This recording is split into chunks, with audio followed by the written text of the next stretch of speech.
안녕하세요. 이완희 목사입니다. 여러분은 한 사람의 그리스도인으로서 이 땅을 살아가는 그리스도인에게 가장 가치 있어야만 하는 일이 무엇이라고 생각하고 있습니까?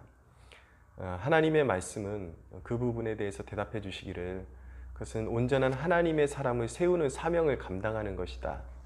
다시 좀 더 쉬운 말로 말씀드리면 사람을 양육하는 것이다. 그리스도의 말씀으로 양육하는 것이다. 라고 그렇게 답변을 주고 있습니다. 오늘 이 주제에 대해서 골로새서 1장 24절에서 2장 5절의 본문으로 말씀을 잠시 나눌 텐데요. 1장 24절에 바울은 이렇게 말합니다. 나는 이제 너희를 위하여 받는 괴로움을 기뻐하고 그리스도의 남은 고난을 그의 몸된 교회를 위하여 내 육체에 채우노라. 바울은 그리스도의 남은 고난을 기꺼이 자신의 육체에 채우기를 원한다.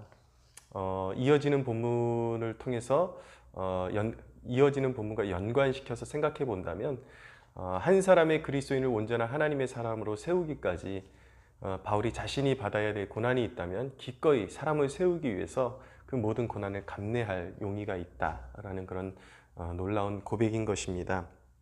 그러면서 바울은 어떤 비밀에 대해서 계속 반복적으로 이야기합니다. 26절에 보면 이 비밀은 만세와 만대로부터 감춰졌던 것인데 이제는 그의 성도들에게 나타났다라고 말씀합니다. 이 비밀, 27절에 이 비밀의 영광에 대해서 말씀하고요. 이곳에 보면은 이 본문에 이 비밀이라는 단어를 계속해서 반복해서 쓰고 있는 것을 알게 됩니다. 이 비밀이 무엇인가? 이 비밀은 너희 안에 계신 그리스도시니 곧 영광의 소망이시니라.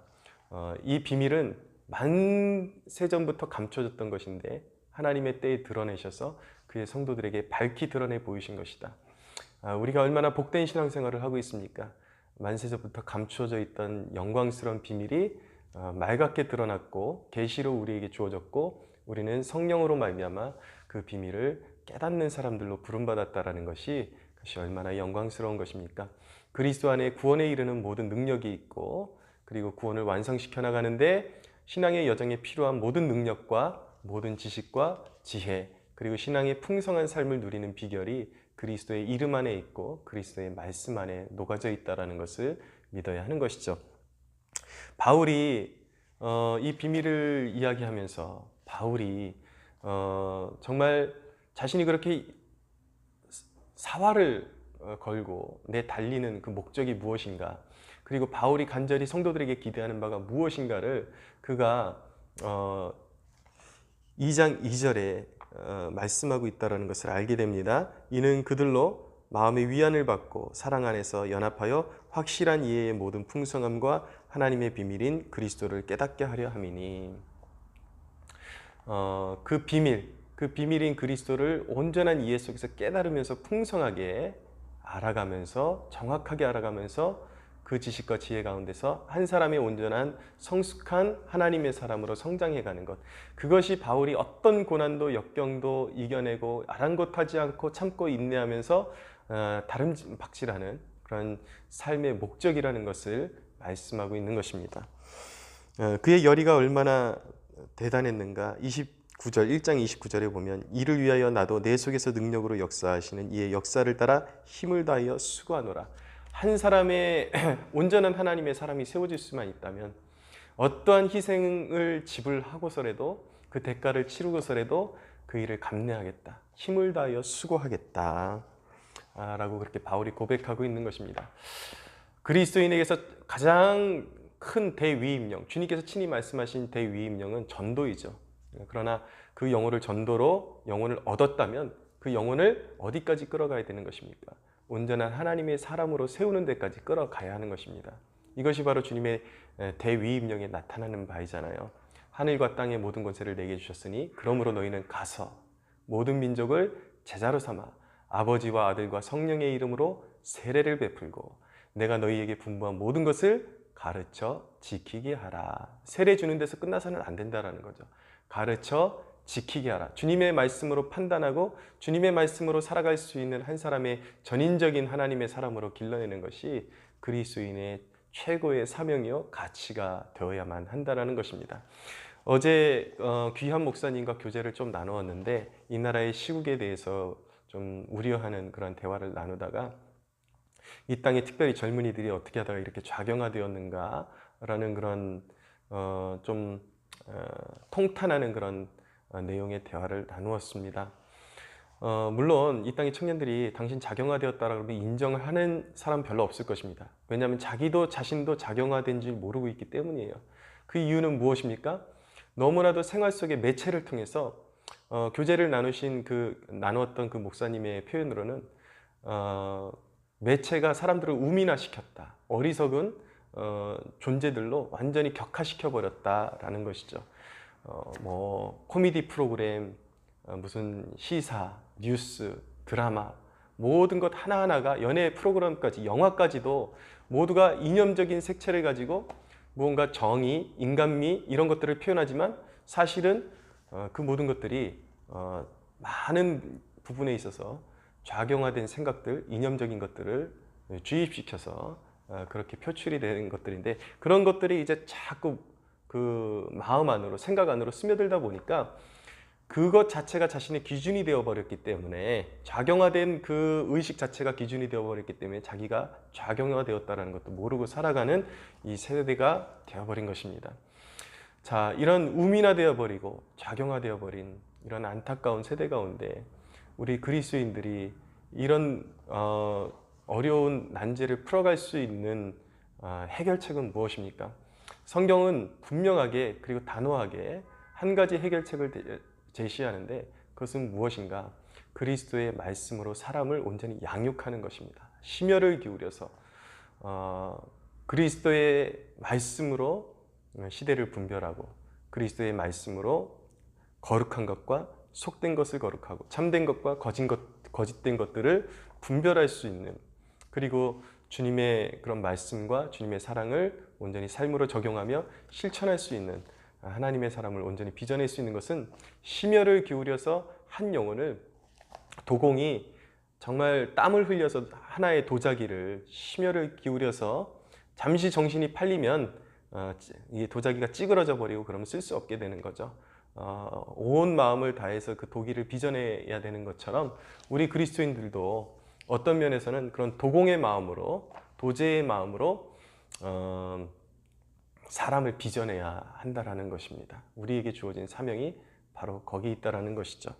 사람을 빚어내야 시대 가운데 이단적인 사상이 퍼져나가는 것을 막을 수도 있고 그리고 그런 어떤 왜곡된 신앙이 이렇게 교회 안으로 유입되지 못하게 막을 수가 있고 진리의 말씀을 전수하고 지켜나갈 수 있는 그 유일한 길이 될 수 있는 그런 방안이 무엇인가? 그것이 온전한 하나님의 사람을 올바른 신학적인 지식을 가지고 길러내는 것, 양육하는 것 그것만이 정답이고 길이다라는 것을 말씀하고 있는 것입니다. 왜 그리스도에 대해서 배워야 하는 것입니까? 왜 끊임없이 양육을 받아야 하는 것입니까? 그리고 양육을 해야 하는 것입니까? 2장 4절에 보면 내가 이것을 말하면 아무도 교묘한 말로 너희를 속이지 못하게 하려 함이니 이제 골로새 이후의 대목에 가면 각종 철학과 그런 족보에 대한 이야기들과 그리고 신비주의적인 그런 신앙적인 그런 것들로 자꾸 속이려고 하는 율법주의적인 또는 무율법주의적인 온갖 이단은 온갖 그런 다양한 얼굴을 하면서 그것이 진짜 본질이고 신앙인 것처럼 신앙인들, 그러니까 이미 구원받은 자들도 자꾸 속여서 그 구원은 파기할 수 없지만 그 구원의 삶을 누리는 것을 방해를 놓고 그 구원의 삶을 완전히 해코지하려는 그런 사역들을 열심으로 감당하고 있단 말이에요. 복음의 진리가 우리 후대까지 계속해서 이렇게 원형 그대로 보존되면서 지켜져야 되는데 그 가장 좋은 방법은 무엇인가? 그리고 가장 확실한 방법은 무엇인가? 내 자신이 온전한 올바른 신학을 추구하고 올바른 지식을 추구하고 그런 능력을 갖추고 사람을 양육하는 것입니다. 끊임없이 돌봐주고 이렇게 말씀으로 양육하는 것이죠. 그것만이 교회가 계속해서 건강하게 지속될 수 있는 우리 후대들에게 믿음의 유산을 물려줄 수 있는 유일한 방법이고 이 사회를 정말 이 사회에 영향력 있는 그리스도인들을 만들어낼 수 있는 유일한 길이라는 것을 오늘 말씀하고 있는 것입니다. 제가 그 메리 속에 우리 그리스도인들이 어떤 그런 실제적인 삶의 모습으로 살아가기를 애썼으면 좋겠는가 하는 모델을 찾을 때에 한때 그 기독교 서적 중에 센세이션을 일으켰던 그 청년 바보 의사라는 책이 있습니다. 이 안수현이라는 청년 의사에 대한 책인데, 젊은 나이에 그 어떤 질병이 유발돼서 이제 하나님 앞에 부름받았지만 그의 인생이 굉장히 책으로 출간되면서 굉장한 그 그리스도인들에게 영감을 주고 반향을 일으켰다라는 것을 우리가 알고 있습니다.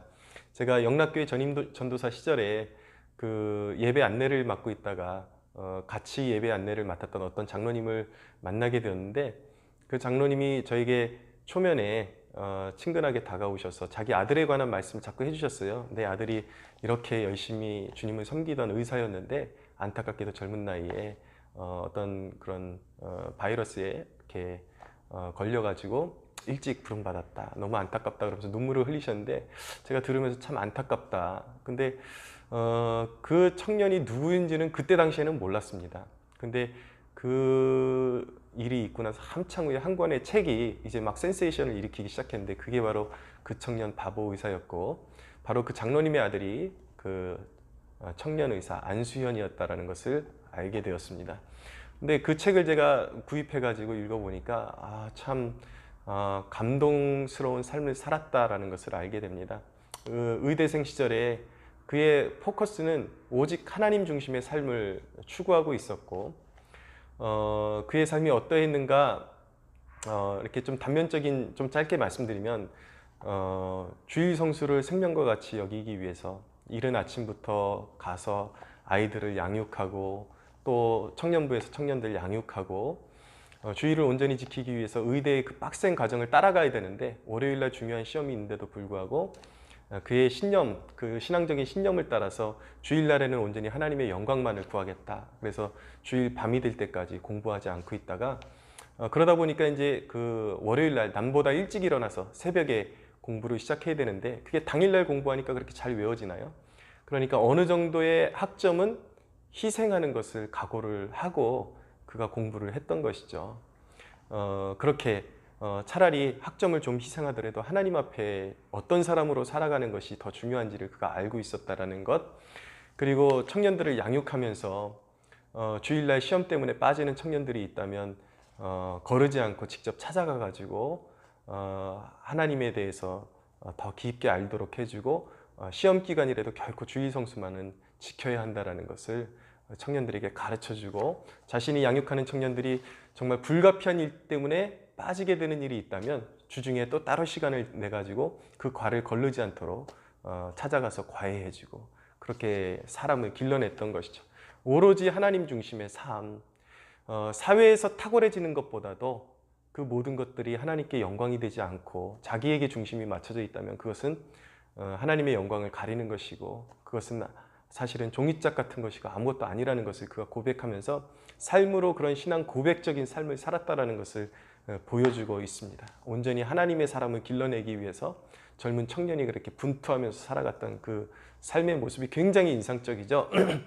그리고 이제 그 병원에서도 환자들이 있다면 이제 그 환자들을 돌보면서 자기가 기도해줘도 되겠냐고 양해를 구하고, 기도를 받고 싶다라는 환자가 있으면 간절하게 기도해주고, 또 간호사들이 어떤 뭔가를 잊어버린 것이 있다면 같이 몸으로 찾아주는데 그렇게 자기의 마음과 힘을 쏟아주고, 그리고 그 병원에서 일하는 그 소위 사람들이 말하는 좀 얕볼 수 있는 그런 약자들, 구두를 닦아주시는 분이나 청소하시는 아주머니들이나 그렇게 친절하게 인사해주고, 모든 순간마다 전도의 기회로 삼기 위해서 기독교 서적이나 아니면 CCM 같은 거 이렇게 담고 있다가 항상 이렇게 전도하고 싶은 사람에게 먼저 친근하게 나가서 전해주고, 온전히 그렇게 하나님을 위해서, 예수님을 위해서 사람을 세우는 데만 자신의 삶을 바쳤던 사람이라고 말할 수가 있겠습니다.